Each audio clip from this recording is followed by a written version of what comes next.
தம் கிருபை பெரிதல்லோ என் ஜீவனிலும் அதே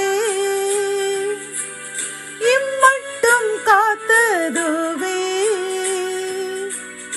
இன்னும் தேவை கிருபை தாருமே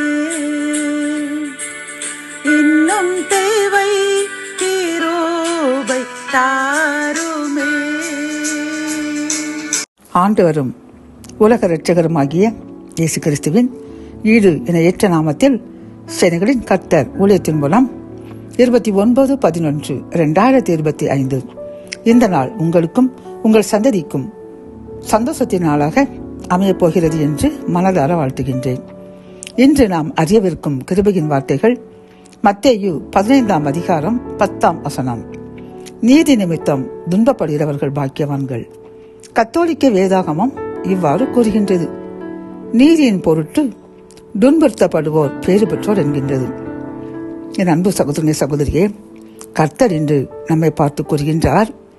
பிரியமான என் அன்பு சகோதரனே சகோதரியே, நாம் சில நேரங்களில் பிறருக்கு நன்மை செய்து பிறருக்காக நாம் பரிந்துரை செய்து அவர்களுக்கு நாம் வாதாடி சில நன்மையை நாம் அவர்களுக்கு பெற்றுக் கொடுக்கும் பொழுது அது நிமித்தம் நாம் துன்பப்பட்டு நாம் செய்யாத தவறுகளை நம்மை சுமத்தி நிந்தையும் அவமானத்தையும் நமக்கு தந்து பல்வேறு துன்பத்தை நாம் அனுபவிக்கும் பொழுது கர்த்தர் கூறுகின்றார், நிறங்களுக்கு கவலைப்படாதே, நீ பாக்கியவான், ஏனென்றால் நீ நீதி செய்து துன்பப்படுகின்றாய் என்று கர்த்தர் நமக்கு ஆறுதல் கூறுகின்றார். பிரியமானவர்களே, அந்த துன்பத்தை நாம் சகித்தோம் என்றால் கர்த்தர் நமக்கு அதை இன்பமாக மாற்றி நம்மை துன்பப்படுத்தின அவர்களே வந்து நம் காலில் விழுந்து நாங்கள் தெரியாமல் செய்துவிட்டோம், மன்னித்து விடுங்கள் என்று மன்னிப்பு கேட்கின்ற அளவிற்கு கர்த்தர் நம்மை உயர்த்தி ஆசீர்வதிப்பேன் என்று வாக்கு கொடுக்கின்றார்.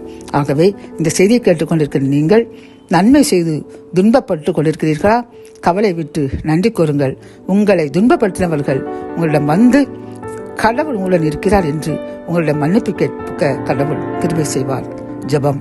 என் அன்பு தகப்பனே, இந்த கிருபையின் வார்த்தைகள் மூலமாக அப்பா, நன்மை செய்து தீமை அனுபவித்துக் கொண்டிருந்த எங்களை பார்த்து சோர்ந்து போகாதீர்கள். உங்களை துன்பப்படுத்திய அதே நபர்களை உங்கள் காலில் வரவழைத்து உங்களுடன் நான் இருப்பதை நிரூபிப்பேன் என்று கூறின கிருபையின் வார்த்தைக்காக நன்றியப்பா.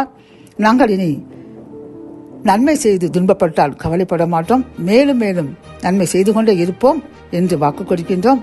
ஏனென்றால் நீர் எங்கள் துன்பத்தை இன்பமாக மாற்றி எதிரிகளை எங்கள் காலத்தில் வர வைப்பேன் என்று கூறின கிருபையின் வார்த்தைக்காக நன்றி. அதன்படி எங்களை ஆசீர்வதிங்க, துன்பப்படுத்திக் கொள்ளும் முன் உயர்த்துங்க. மீட்பர் இயேசுவின் மூலம் ஜெபம் கேளும் நல்ல தகப்பனே, ஆமென்.